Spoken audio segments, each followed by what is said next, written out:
बिस्मिल्लाहिर्रहमानिर्रहीम। अस्सलाम वालेकुम डियर स्टूडेंट्स, मुझे उम्मीद है कि आप सब खैरियत से होंगे। आज हम अपने अगले लेक्चर का आगाज़ करेंगे। अगले लेक्चर के आगाज़ से पहले हम थोड़ा सा अपना प्रीवियस लेक्चर को डिस्कस करेंगे। प्रीवियस लेक्चर में हम लोगों ने केमिकल कोऑर्डिनेशन,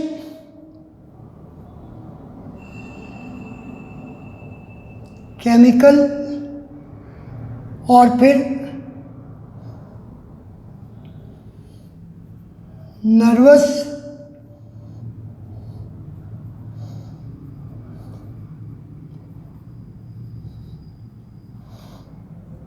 केमिकल और नर्वस कोऑर्डिनेशन को डिस्कस किया था। नर्वस कोऑर्डिनेशन वो कोऑर्डिनेशन होता है जो कि नर्वस सिस्टम की मदद से होता है, नर्वस सिस्टम। और केमिकल कोऑर्डिनेशन वो कोऑर्डिनेशन होता है जो कि केमिकल्स की मदद से होता है। यानी कल मैंने आपको बाकायदा एंडोक्राइन सिस्टम बताया था। Endocrine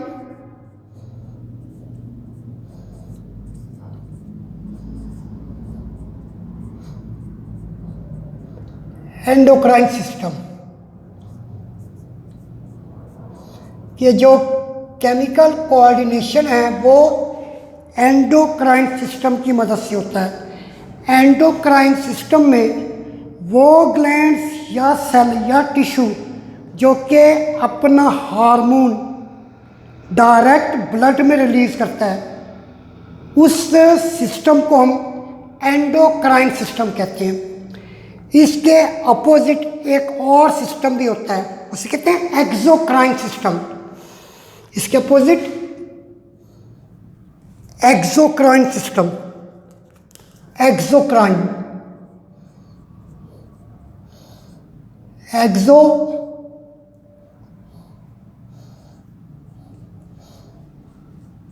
exocrine.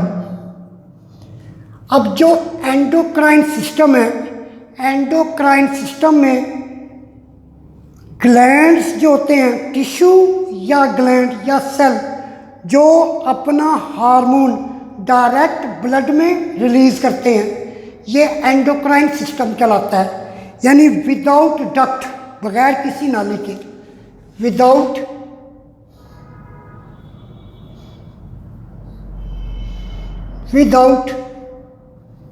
डक्ट, बगैर किसी नाली के। यानी ये जो एंडोक्राइन सिस्टम है ये बगैर किसी नाली के डायरेक्ट अपना हार्मोन ब्लड में रिलीज़ करते हैं। और जो एक्सोक्राइन सिस्टम है ये डक्टेड होता है।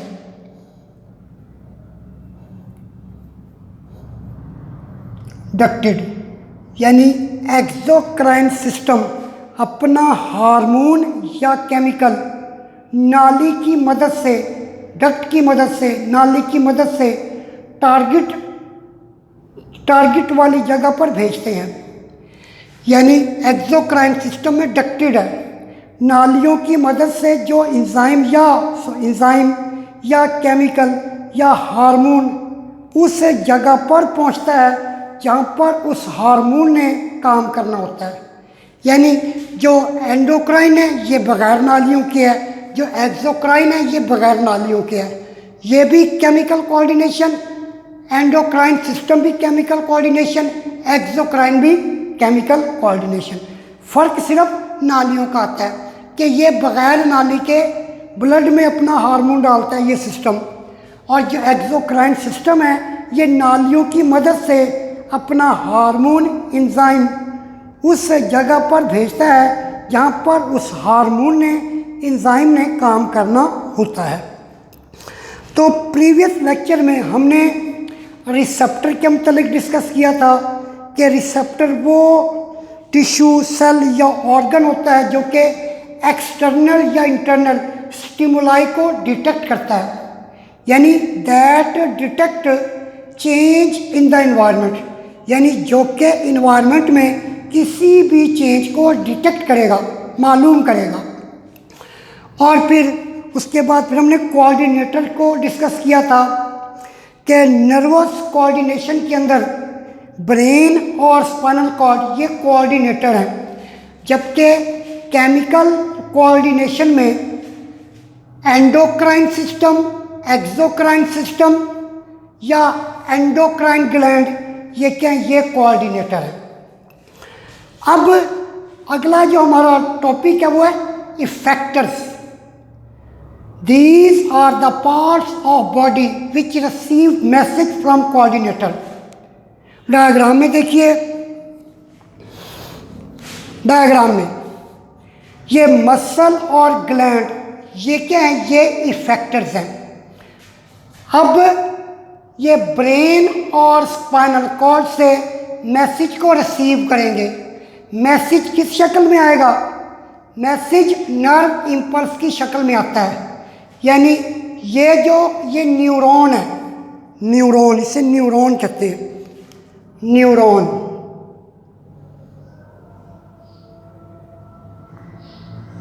न्यूरॉन जो नर्वस सिस्टम है ये नर्व सेल्स का बना होता है, न्यूरॉन का बना होता है। यानी नर्व सेल न्यूरॉन, न्यूरॉन इस तरह होती है।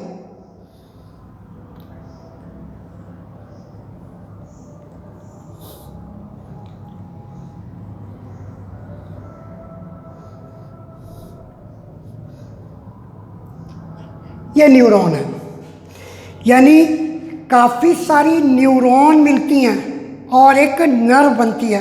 उस नर्व के ज़रिए वो पैगाम आता है, और किस शक्ल में आता है? नर्व इम्पल्स की शक्ल में आता है। ब्रेन और स्पाइनल कॉर्ड से नर्व इम्पल्स जाएगी, किसके ज़रिए जाएगी? ये न्यूरॉन के ज़रिए जाएगी, इफेक्टर के पास जाएगी, जिससे इफेक्टर फौरी तौर पर रिस्पॉन्स शो करेंगे। जैसे मसल और ग्लैंड ये इफेक्टर है, ये फौरी तौर पर रिस्पॉन्स शो करेंगे। जैसे कोई भी इंसान अगर फॉर एग्जांपल किसी भी गर्म चीज़ को हाथ लगा देता है, अचानक हाथ लगता है तो हाथ बहुत तेज़ी से वापस आता है। अब ये जो हाथ के मसल्स हैं इन्होंने क्या किया? इन्होंने रिस्पॉन्स शो किया, और ग्लैंड्स फौरी तौर पर क्या करेंगे? हार्मोन सिक्रीट करेंगे, हार्मोन या एंजाइम रिलीज करेंगे। These are the parts of body which receive message from coordinator। Parts of body, muscle और ग्लैंड जो कि ब्रेन एंड स्पाइनल कॉर्ड से मैसेज रिसीव करेंगे न्यूरॉन के जरिए, नर्व इम्पल्स की शक्ल में, एंड प्रोड्यूस पार्टिकुलर रिस्पॉन्स। और फिर मसल और ग्लैंड खास किस्म का रिस्पॉन्स शो करेंगे। अब मसल्स कॉन्ट्रैक्ट होंगे या रिलैक्स होंगे, और ग्लैंड जो हैं ये हार्मोन सिक्रीट करेंगे। इन नर्वस कोऑर्डिनेशन, वही जो बात मैंने आपसे की है न्यूरॉन की,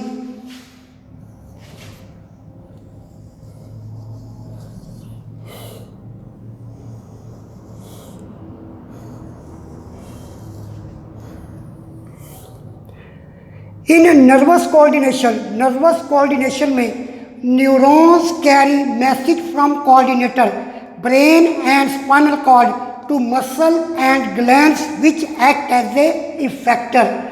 अब नर्वस कोऑर्डिनेशन में ब्रेन और स्पाइनल कॉर्ड से जो मैसेज है वो न्यूरॉन के ज़रिए जाएगा इफेक्टर के पास, और वो मैसेज किस शक्ल में है? वो नर्व इम्पल्स की शक्ल में है। Brain and spinal cord to muscle and gland, किसके पास? मसल और ग्लैंड के पास, which act as a effector. अब मसल और ग्लैंड्स के ये इफेक्टर्स हैं। अब हम देखते हैं केमिकल कोऑर्डिनेशन को। इन chemical coordination particular hormone carry messages from coordinator. अब यहाँ पर देखते हैं कि केमिकल कोऑर्डिनेशन में कोऑर्डिनेटर कौन है? केमिकल कोऑर्डिनेशन में कोऑर्डिनेटर एंडोक्राइन ग्लैंड है। अब जैसे ही स्टिमुलस मिलेगा बॉडी पार्ट को, यानी किसी भी ग्लैंड को या किसी भी ग्लैंडुलर टिश्यू को जो कि हार्मोन सिक्रीट करता है, जैसे ही स्टिमुलस मिलेगा बॉडी पार्ट यानी रिसेप्टर को, बॉडी का वो हिस्सा जो कि ग्लैंडुलर है, जो कि हार्मोन या एंजाइम सेक्रीट करेगा, जैसे उसको स्टिमुलस मिलेगा, रिसेप्टर क्या करेंगे, फौरी तौर पर ब्लड में वो हार्मोन या एंजाइम रिलीज करेंगे। अब ये वही केमिकल के हार्मोन है। अब ये हार्मोन किसके पास जाएगा, ये एंडोक्राइन ग्लैंड के पास जाएगा। एंडोक्राइन ग्लैंड फिर एंडोक्राइन ग्लैंड फिर एक और हार्मोन रिलीज करेगा। ये हार्मोन जो है ये ब्लड के ज़रिए इफेक्टर के पास जाएगा और इफेक्टर फिर क्या करेंगे, अपना रिस्पॉन्स शो करेंगे। ये केमिकल कोऑर्डिनेशन है। यानी केमिकल कोऑर्डिनेशन में बॉडी पार्ट क्या है, मेरी बॉडी का वो हिस्सा जो कि हार्मोन या एंजाइम सेक्रीट करता है। अब जैसे इस बॉडी के पार्ट को स्टिमुलस मिलेगा, ये फौरी तौर पर केमिकल यानी कि हार्मोन ब्लड में रिलीज करवाएगा। ये हार्मोन ब्लड के ज़रिए एंडोक्राइन ग्लैंड के पास जाएगा। एंडोक्राइन ग्लैंड फिर अपना हार्मोन ब्लड में निकालेगा और ये फिर ब्लड के ज़रिए इफेक्टर के पास पहुंचेगा और इफेक्टर फिर उसका रिस्पॉन्स शो करेगा। जैसे बोन्स, लीवर, ये बाज़ों का रिस्पॉन्स शो करते हैं हार्मोन्स की वजह से, under the influence of hormone. In chemical coordination, particular hormone carry message from coordinator. Chemical coordination में ख़ास किस्म के हार्मोन, ये ख़ास किस्म के हार्मोन मैसेज लेते हैं किससे, कोऑर्डिनेटर से, to particular target tissue. Particular target tissue क्या है, bone and liver. Bone and liver यहाँ पर क्या, ये टारगेट टिश्यू है। यानी टारगेट टिश्यू क्या, ये इफेक्टर है, विच एक्ट एज इफेक्टर, जो कि इफेक्टर के तौर पर। For some hormones nephron act as a effector. कुछ ऐसे हार्मोन हैं जो कि किडनी के अंदर नेफ्रॉन के ऊपर एक्ट करते हैं। फॉर एग्जांपल, जैसा कि ये नेफ्रॉन है, ये नेफ्रॉन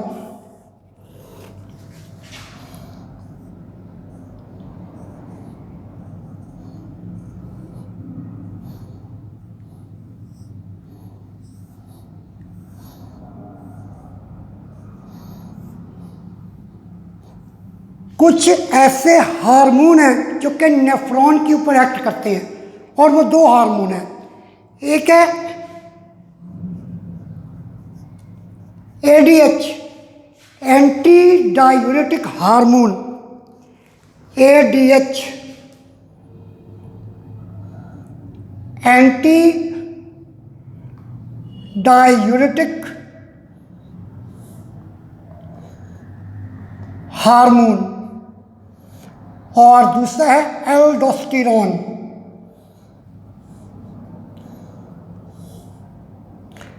ये दोनों हार्मोन नेफ्रॉन के ऊपर एक्ट करते हैं ताकि यूरिन को कंसंट्रेट किया जाए, गाढ़ा किया जाए। अगर यूरिन को और सॉल्ट को कंजर्व किया जाए, अगर ब्लड के अंदर सॉल्ट की कमी है तो एल्डोस्टेरोन एक्ट करेगा नेफ्रॉन के ऊपर। अगर ब्लड में पानी की कमी है तो एंटी डायूरेटिक हार्मोन ये नेफ्रॉन के ऊपर एक्ट करेगा। एडीएच ये कलेक्टिंग डक्ट के ऊपर एक्ट करता है, और एल्डोस्टेरोन ये डीसीटी के ऊपर, डिस्टल कन्वोलेटेड ट्यूब्यूल के ऊपर एक्ट करता है। एक्ट एज ए इफेक्टर्स, यानी यहाँ पर नेफ्रॉन क्या एज ए इफेक्टर है, ये रिस्पॉन्स शो कर रही है किस चीज़ का, जब इसके ऊपर हार्मोन इफेक्ट करेंगे।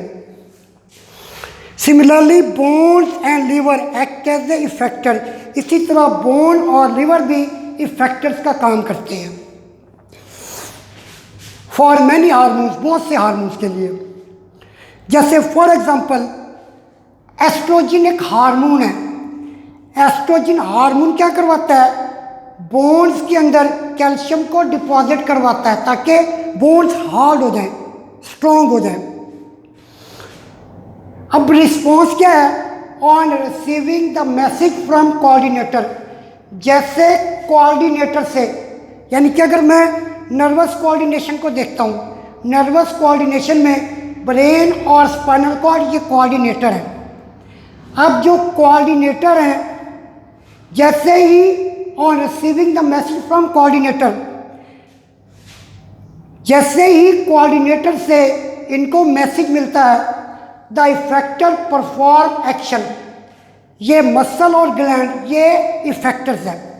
जैसे इन्हें ब्रेन और स्पाइनल कॉर्ड से मैसेज मिलेगा, ये इफेक्टर क्या करेंगे, फौरी तौर पर रिस्पॉन्स शो करेंगे, परफॉर्म एक्शन, और ये एक्शन क्या कहलाएगा, रिस्पॉन्स कहलाएगा। एग्जाम्पल के तौर पर है pulling our hand away from something very hot. अगर ये कोई, लेट्स सपोज ये एक नीडल है, एक नीडल है, जैसे ही मेरा हाथ इसके ऊपर पड़ेगा या लगेगा, फौरी तौर पर मैं अपने हाथ को यहाँ से हटा लूँगा, फौरी तौर पर हटा लूँगा। या ये कोई गर्म चीज़ है, अगर कोई गर्म चीज़ है, इसके ऊपर अचानक मेरा हाथ लगता है और मैं हाथ को क्या करता हूँ, फौरी तौर पर खींच लेता हूँ। Pulling our hand away from something very hot, यानी कि हाथ को हटा लेना उस चीज़ से जो कि बहुत ही गर्म है। And the movement of sunflower towards light are responses, और सनफ्लावर जो है, सूरजमुखी का जो पौधा, उसका जो फूल है वो सूरज की लाइट में मूव करता है, जिस जाने भी सूरज की लाइट जाती है उसी जाने भी उसका फूल मूव करता है। ये क्या, ये रिस्पॉन्सेज हैं। अपने हाथ को गर्म चीज़ से हटा लेना, ये रिस्पॉन्स, और फिर सनफ्लावर का लाइट की तरफ मूव करना, ये भी response. Usually nervous coordination produce immediate, nervous coordination बहुत ही इमीडिएट होता है, यानी नर्वस कोऑर्डिनेशन का रिस्पॉन्स बहुत ही जल्द मिलता है, मिली सेकेंड में मिलता है। प्रोड्यूस इमीडिएट, फौरी तौर पर इसका रिस्पॉन्स मिलता है, यानी नर्वस कोऑर्डिनेशन बहुत ही क्विक है, बहुत क्विक, इसका रिस्पॉन्स मिली सेकेंड में मिल जाता है। बट शॉर्ट लिविंग रिस्पॉन्स, लेकिन शॉर्ट लिविंग है, कुछ देर के लिए रहता है, बहुत ही कम। जैसे मैंने अपना हाथ, गर्म चीज़ पड़ी है, मैंने अपने हाथ को लगाया है, फौरी तौर पर मैंने अपने हाथ को खींच लिया है, यह रिस्पॉन्स बहुत ही क्विक है, शॉर्ट लिविंग है, बहुत ही थोड़ी देर के लिए होता है। While chemical coordination produce slow, chemical coordination का जो रिस्पॉन्स होता है ये बहुत ही आहिस्ता होता है। हार्मोन अपनी जगह से रिलीज होता है, फिर अपनी टारगेट जगह पर पहुंचने में उसको वक्त लगता है और बाद में जाके वो उसका रिस्पॉन्स शो करता है। बट लॉन्ग लिविंग रिस्पॉन्स, काफ़ी अरसे तक उसका रिस्पॉन्स रहता है, लेकिन इसका रिस्पॉन्स इतना क्विक नहीं होता। तो ये बेटे और डियर स्टूडेंट्स, ये बात याद रखनी है कि नर्वस कोऑर्डिनेशन क्या है, ये क्विक रिस्पॉन्स होता है, और केमिकल कोऑर्डिनेशन का रिस्पॉन्स बहुत ही स्लो होता है। यानी केमिकल नर्वस कोऑर्डिनेशन क्विक है और केमिकल कोऑर्डिनेशन ये स्लो है। डियर स्टूडेंट्स, यहाँ आपने इनको याद करना है, इफेक्टर्स को भी याद करना है, इफेक्टर के एग्जाम्पल को भी याद करना है। ये आपसे शॉर्ट क्वेश्चन में पूछा जा सकता है, जैसे कल मैंने अपने लेक्चर में बताया था कि what is the difference between effectors and coordinators. फिर इसी तरह से what is the difference between stimuli and coordinator, या फिर what is the difference between effectors and response. इस तरह से ये शॉर्ट क्वेश्चन आते हैं। मुझे उम्मीद है डियर स्टूडेंट्स, आज का लेक्चर आपको समझ आ गया होगा। ख़ास तौर पर यहाँ पर मैंने नर्वस और केमिकल कोऑर्डिनेशन को शो किया है। यहाँ पर स्टिमुलस है, रिसेप्टर ने डिटेक्ट किया और नर्व इम्पल्स इस न्यूरॉन के ज़रिए ब्रेन और स्पाइनल कॉर्ड के पास पहुँचा, और फिर ब्रेन और स्पाइनल कॉर्ड जो कि कोऑर्डिनेटर हैं, वहाँ से नर्व इम्पल्स जो मैसेज है वो न्यूरॉन के ज़रिए इफेक्टर के पास, इफेक्टर मसल और ग्लैंड हैं, जो कि फौरी तौर पर उसका रिस्पॉन्स शो करेंगे। इस तरह से केमिकल कोऑर्डिनेशन है, इसको आपने गौर से रीड भी करना है और समझना भी है। मुझे उम्मीद है कि आज का लेक्चर आपको समझ आ गया होगा। इंशाल्लाह ताला अगले लेक्चर में मुलाकात होगी। अल्लाह हाफिज़।